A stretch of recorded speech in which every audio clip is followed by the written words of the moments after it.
दरखास्त है कि इस वीडियो को लाइक जरूर करें। हज 2026 के तमाम हाजियों के लिए ये वीडियो बहुत अहम और बहुत खास होने वाली है, इसलिए कि आप सभी को मालूम है कि हज 2026 की तैयारियां बहुत ज़ोरों शोरों पर हैं और काफ़ी हद तक काफ़ी चीज़ें क्लियर होकर सामने आ गई हैं। यहाँ तक कि अल्हम्दुलिल्लाह जिन लोगों के नाम क्लियर हुए हैं, चाहे पहली वेटिंग लिस्ट में या दूसरी में या तीसरी में या चौथी में, अल्हम्दुलिल्लाह सबने 2 इंस्टॉलमेंट जमा कर दी हैं, तकरीबन 2,70,300 रुपये। तो माशाल्लाह एक बड़ा अमाउंट जमा कर चुके हैं और काफ़ी तैयारियां हो चुकी हैं और अल्हम्दुलिल्लाह सुम्मा अल्हम्दुलिल्लाह बहुत जल्द तीसरी इंस्टॉलमेंट के लिए भी सर्कुलर जारी होने वाला है और उसके अंदर टोटल कितना खर्चा होगा वो भी आपको मालूम हो जाएगा। तो इससे पहले मैं आपको बता दूं कि अभी 2 या 3 रोज पहले किसी वजह से मैं वीडियो नहीं बना सका हूं, तो नाम तो क्लियर होंगे या ना होंगे, लेकिन अभी 2-3 रोज पहले एक बहुत शानदार और अहम मीटिंग हुई है हज कमेटी ऑफ इंडिया और सऊदी वजारत हज उम्रा के दरमियान में, और कई चीज़ों पर डिस्कस हुई है और कई चीज़ों पर गौर किया है। उनमें से सर फहरिस्त रहा है स्मार्ट वॉच देनी चाहिए, लाजिम करना चाहिए हर हाजी के लिए या नहीं, कितने फायदे होने वाले हैं। एक नई न्यूज़ खुलकर सामने आई है। इसी तरीके से हज 2027 के अंदर क्या कुछ नया होगा उसके लिए अभी वाज़ेह कर दिया गया है।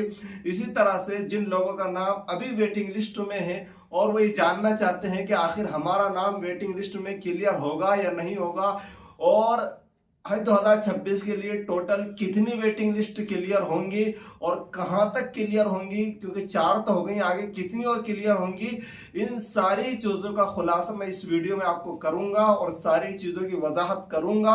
लेकिन ये तमाम चीज़ें मैंने पहले इसलिए बता दी ताकि आप वीडियो को स्किप किए बगैर पूरी तफसील से देखें। अगर आपके पास समय और वक्त तो अभी नहीं है तो बाद में आप इस वीडियो को वॉच कर सकते हैं। बहुत ज़्यादा अहम और ख़ास होने वाली है ये वीडियो।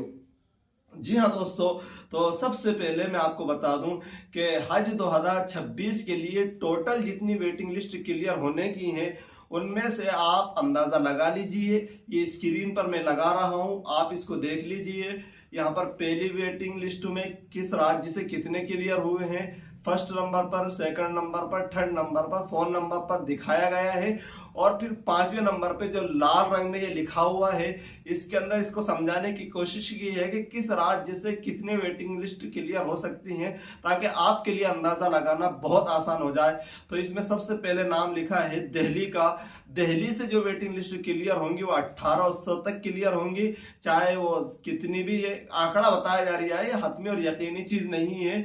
इस तरीके से गुजरात से जो टोटल वेटिंग लिस्ट क्लियर होने की है वो है आपकी 4000, कर्नाटका से 6200, केरला से 5700, मध्य प्रदेश से 3300 यानी 3300, महाराष्ट्र से अल्हम्दुलिल्लाह 11000, तमिलनाडु से 3200 और तेलंगाना से 4300, यानी इतने नंबर तक वेटिंग लिस्ट क्लियर होने की उम्मीद है और आखिरी वक्त तक क्लियर होती है। बाद मरतबा आखिर में पूछा जाता है हाजियों से, और फिर बिल्कुल फ्लाइट के जाने से पहले और हज के अरकान और हज के अय्याम शुरू होने से 2 और 3 और 4 दिन पहले भी फ्लाइट जाती है, और तब भी बहुत से नए हाजियों को मौका मिलता है, इसलिए कि बहुत से बीमारी की वजह से, मौत की वजह से अचानक उनको कैंसिल करना पड़ जाता है।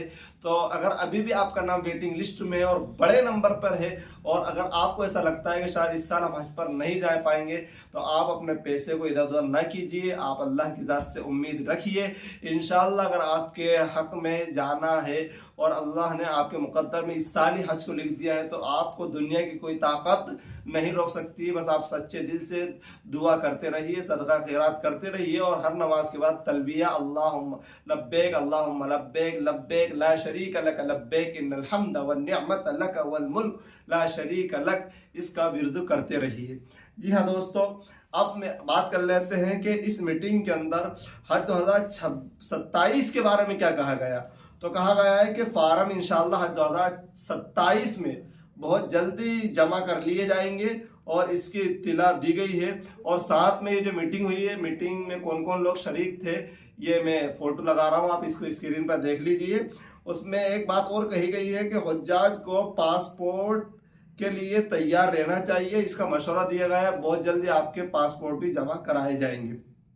अच्छा, अब बात कर लेते हैं, बहुत अहम बात है ये भी कि केटरिंग सर्विस जो होने वाली है तो आखिर कहाँ दी जाएगी, क्योंकि मीटिंग में ये बात बहुत खास तौर से समझाई गई है। तो केटरिंग सर्विस कब दी जाएगी और कितने दिन के लिए दी जाएगी, अगर मक्का में मिलती है तो कितने पैसे आपके एक हाजी के हिसाब से बढ़ सकते हैं, और अगर मदीना में दी जाएगी तो कितने बढ़ सकते हैं। तो मैं आपको बता दूं कि अगर मक्का में आपको केटरिंग सर्विस मिलती है और आपको पहले मक्का जाना पड़ता है और आखिर में मदीना आना पड़ता है, और वहां पर आपको तकरीबन 27 से 28 29 दिन तक अगर रुकना पड़ता है, तो एक हाजी का जो खर्चा बढ़ने वाला है वो 22,000 से 25,000 रुपए तक बढ़ सकता है। और मदीना में अगर आप बाद में रुकते हो और 8 दिन वहां आपको रुकना पड़ता है या 9 दिन रुकना पड़ता है, और वहां पर आपको केटरिंग सर्विस मिलती है हज कमेटी ऑफ इंडिया की जानिब से, तो वहां पर एक हाजी का 5,800 से लेकर नहीं, हाँ, तो 6,500 तक का खर्चा बढ़ सकता है। ये बहुत अहम बात थी, और यही यकीन दिलाया जा रहा है कि इंशाल्लाह केटरिंग सर्विस इस मरतबा हज कमेटी की जानिब से रहेगी, आपको किचन की सुविधा नहीं दी जाएगी। अच्छा, इस मीटिंग में खास तौर से ये बात सामने आई है कि स्मार्ट वॉच जो बहुत अहम हो रही है और बहुत से हुज्जाज को ये परेशानी में डाल रही है कि हमें मोबाइल चलाना नहीं आता, हम स्मार्ट वॉच क्या चलाएंगे, इससे क्या फ़ायदा होगा। तो ये घड़ियों के इस्तेमाल पर स्पीकर ने वाज़ेह तौर पर यह बात कही है कि इसका फ़ायदा, यानी ये स्मार्ट वॉच दी जाएगी और जिसका एक बड़ा खर्चा होने वाला है, और उस खर्चे को तीसरी किस्त में जमा कराया जाएगा हाजियों से। इसका ज़्यादा फ़ायदा उन लोगों को होगा जो तालीम याफ्ता हैं, पढ़े लिखे हैं, हिंदी इंग्लिश और जानते हैं, और स्मार्ट वॉच नहीं बल्कि अच्छे मोबाइल चलाना जानते हैं, तो ऐसे लोगों को ज़्यादा फ़ायदा होगा।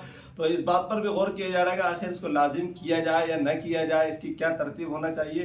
तो आपके जहन में भी क्या है, आप भी कमेंट में हम राय रख सकते हैं।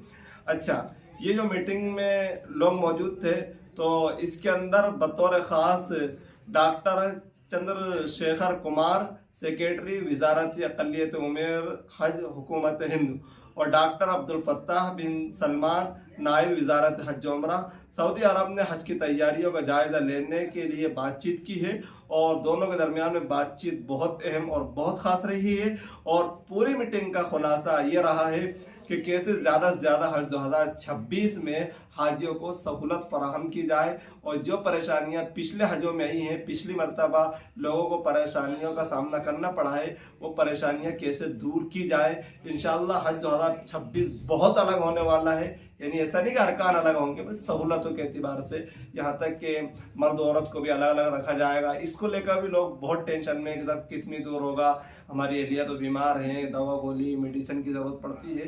तो इंशाल्लाह ऐसा नहीं है, रखा जाएगा एक ही बिल्डिंग में, लेकिन कमरे अलग अलग रहेंगे और उसका एक अलग इंतज़ाम रहेगा। बाकी आप मुलाकात कर सकते हैं बरामदा वगैरह में, या फिर और भी रास्ते में चलते फिरते, और फिर मैदान कहीं भी कर सकते हैं, मतलब इतना कोई दुश्वारी नहीं रहेगी, इसकी इतनी फिक्र ना ले। ये चंद चीज़ें थी जिनकी वजाहत बहुत ज़रूरी थी। बाकी दुआ करें अल्लाह रब्बुल इज़्ज़त आप सबका निकलना आसान फरमाए, अल्लाह आपकी रुकावटों को दूर फरमाए, और अल्लाह इस बंदा नाचीज़ को भी अपने घर के दीदार के लिए कबूल फरमाए। अस्सलामु अलैकुम।